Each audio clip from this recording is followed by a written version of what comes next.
Ici donc c'est 300 et là-bas c'est 630. Ok.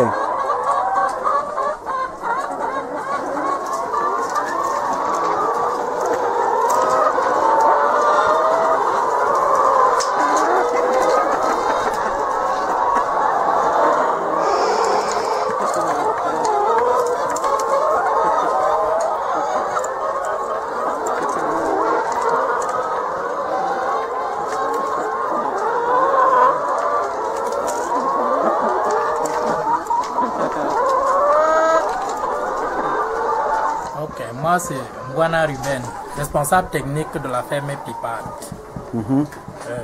Bon, ici, nous sommes à la ferme Pipade. Bon, nous avons une salle à 2 compartiments ici. Dans le compartiment d'en haut, nous avons 630 sujets. Le compartiment d'en bas, 300 sujets. Actuellement, nous avons un taux de ponte de 90%, ce qui nous fait environ 28 alvéoles et demi par jour. Bon, et nous avons comme... puisque nous avons atteint déjà presque le pic, je peux dire le pic de ponte, nous envisageons déjà lancer le deuxième bâtiment pour étendre la ferme. Raison pour laquelle nos femmes sont en train de fabriquer les briques. Je ne sais pas si vous êtes passé par là. Si, ce sont les femmes d'une réunion de ce village qui est en train de produire 5000 briques. Oui, pour la construction du bâtiment.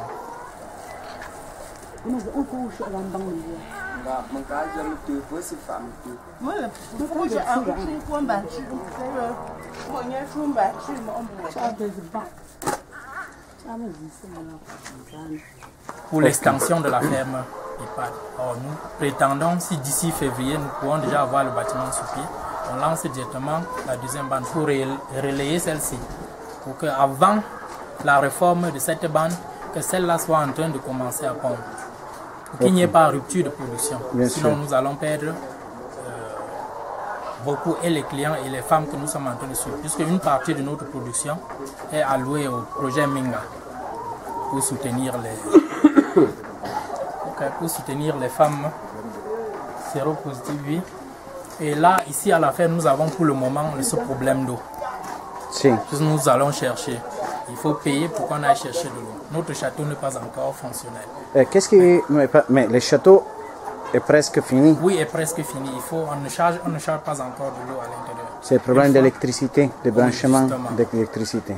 Mais le dossier acheminé. Non, le dossier est acheminé. On attend dès qu'il y aura la ligne électrique, ils vont nous pomper l'eau et ça va nous faciliter. Donc à ce niveau, du point de vue infrastructurel, ça va. Donc ça va. Ça va. Du point de vue infrastructurel, ça va. C'est seulement la question de rendre opérationnelle cette infrastructure. Okay. Bon, comment ça se passe pour ce qui est de la production? C'est de la commercialisation des œufs? En ce qui concerne les œufs destinés pour la commercialisation, nous avons un dépôt. Bon, quand nous finissons avec le stock, dès que nous avons un stock important, comme ce matin, le dépotier était là.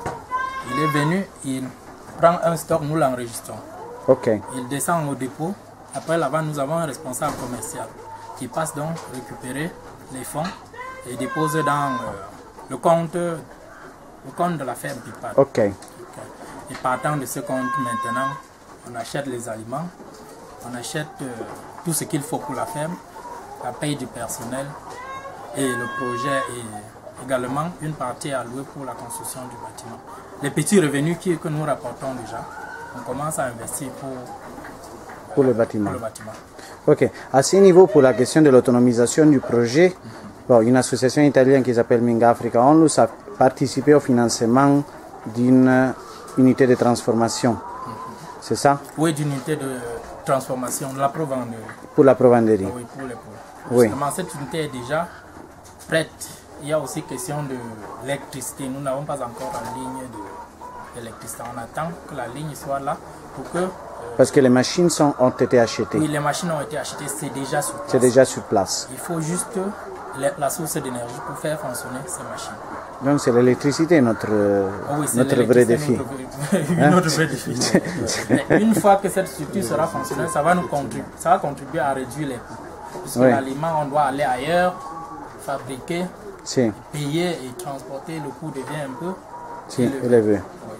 Bon, si notre unité fonctionnait déjà, ça devait réduire ses coûts. Également pour l'eau. Si le château déjà fonctionnait, ça réduit toujours également. Donc, une fois que l'électricité sera là, Oui. on aura l'unité de transformation, l'unité de production, de provende, Oui, du soja également. de soja. On aura l'eau Oui, on aura l'eau disponible. disponible. Cela permettra de garder un peu, de réduire les coûts et avoir aussi un peu de capital pour investir davantage sur les nouveaux bâtiments. Si j'ai bien compris, d'augmenter la quantité des sujets afin de rendre plus capitaliser l'investissement, disons. L'investissement. Aussi parce que les sujets qui sont là, les 930 poules, dans un combien de temps ils vont finir leur... Dans 10 mois. Dans 10 Ils mois. ont 18 mois. Ok. Donc dans 10 mois, ils vont finir leur production. Ok. Bon, nous voudrons que 6 mois avant, nous lançons déjà une autre bande. Ok. Que 6 mois après, pendant que nous réformons la bande qui est là, Si. celle-là soit en train d'entrer en pompe. Ok. Et mais en augmentant les sujets, bon, en fait, elles sont à terre, les poules-ci. Mais un tel nombre demande un bâtiment énormément grand. Oui, il demande un bâtiment également grand. Mais puisque nous envisageons construire un bâtiment pas en parpaing, mais en matériel local, Ok. il sera un peu relativement moins coûteux que celui-ci fait en parpaing, en dur.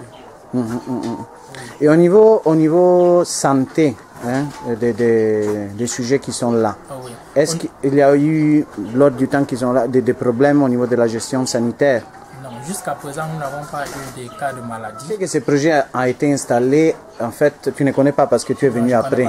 Tu es venu après. Le projet a été installé en 2009 grâce à un financement de la commune de Rome et par un projet rendu opérationnel par Minga Africa Onlus en collaboration avec l'EPIPAD.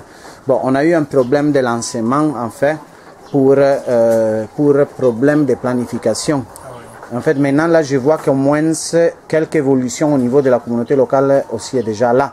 Dans le sens qu'au moins le village a pris un peu une partie du projet sur ses propres épaules, dans le sens de considérer, par exemple, l'extension et la production des briques, l'extension des bâtiments, les terrains disponibles pour l'extension sont fondamentaux pour permettre au projet de devenir durable, finalement. Ok, donc quelques évolutions est là quand même. Oui, non, il y a beaucoup d'évolutions et nous avons une vision lointaine. Oui. Toi, tu travailles ici, responsable technique, mais ton background... Mon background, je suis ingénieur agronome. Actuellement, je fais également un master 2 en production animale à l'université de Tchad. Ok. Et ça... Agronome zootechnicien. Ok.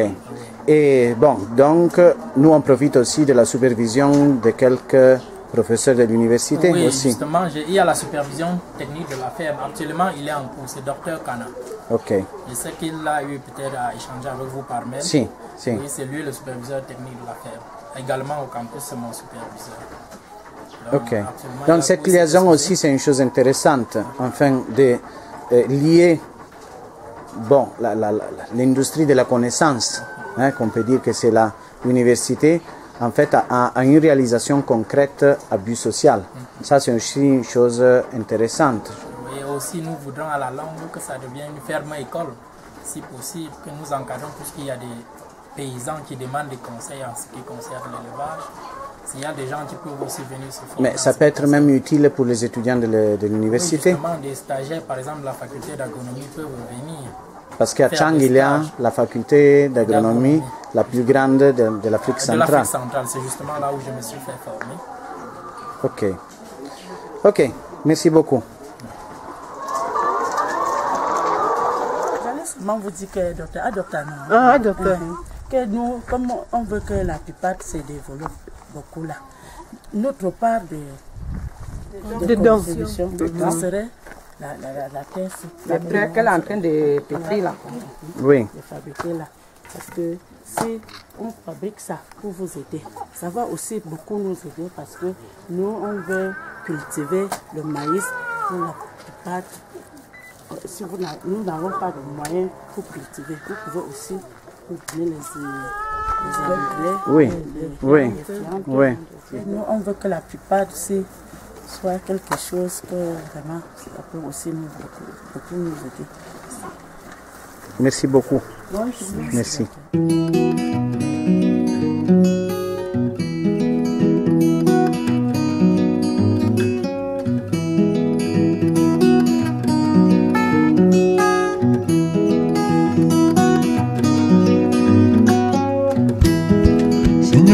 Mon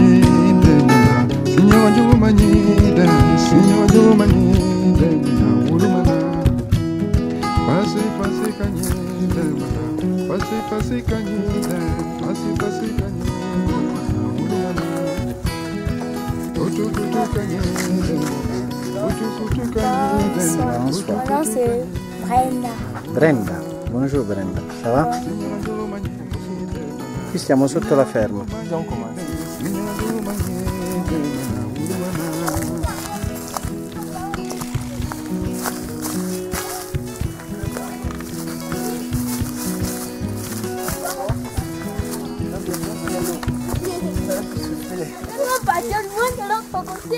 Vous partez de l'autre côté? Où? Loin où? Loin là-bas. Loin là-bas en haut? Ah. Et maintenant là, on va la prendre ici.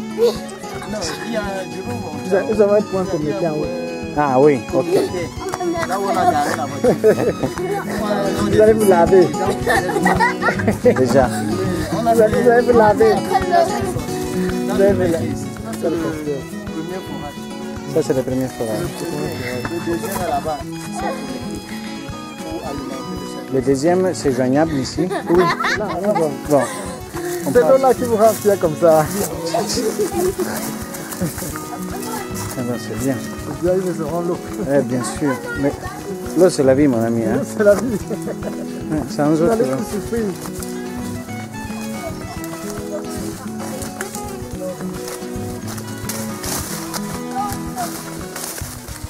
Ah, voici le deuxième. Non, tout. Les deux. Il faut seulement l'électricité en haut.